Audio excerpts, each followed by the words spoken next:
নমস্কার বন্ধুরা, ছোটোখাটো রান্নাঘরে আপনাদের স্বাগত। আজকে আমি বানাবো ভেন্ডি চচ্চড়ি। তাহলে চলুন রান্নাটা শুরু করে দিই।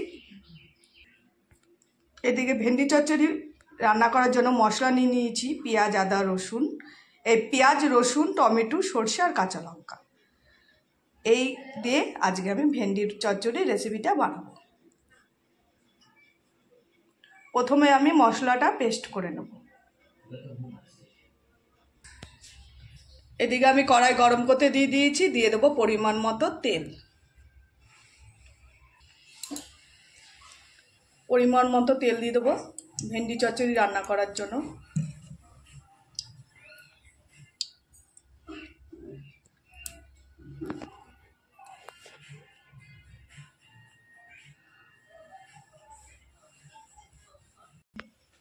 প্রথমে আমি দিয়ে দেবো ভেন্ডিগুলো। তেল গরম হয়ে গেছে,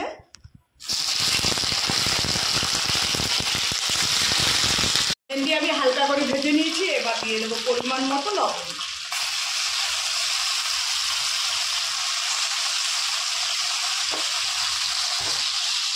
আর দিয়ে দেবো পরিমাণ মতো হলুদ।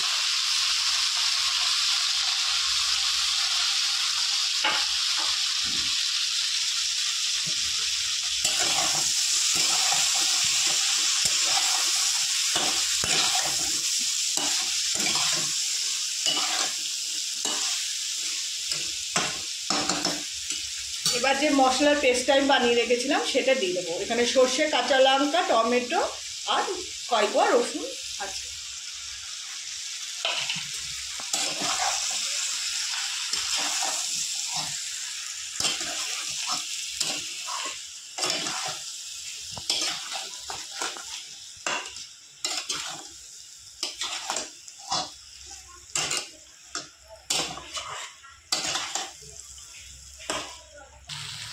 মশলা আমি ভালো করে কষিয়ে নিয়েছি। এবার দিয়ে দেবো পরিমাণ মতো জল। মশলার যে ধোয়া বাটিটা, সেই বাটি ধোয়া জলটা দিয়ে দেবো, মশলার জল।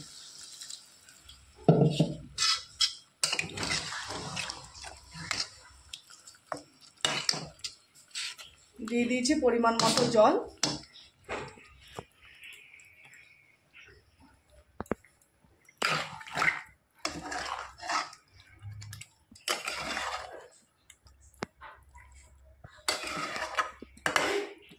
এবার আমি 10-15 মিনিট ভালো করে ফুটিয়ে দেবো মশলাটা।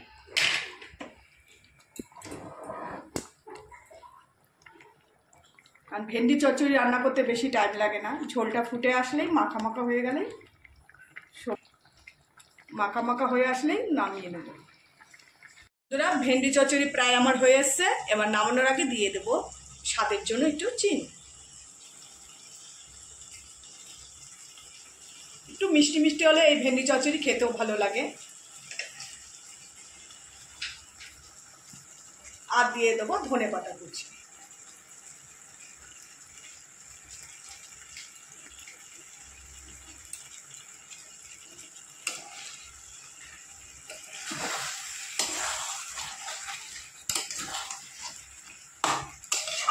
এরকম ভেন্ডি চচ্চড়ি গরম গরম রুটি, পরোটা, গরম ভাতের সাথে খুবই ভালো লাগে।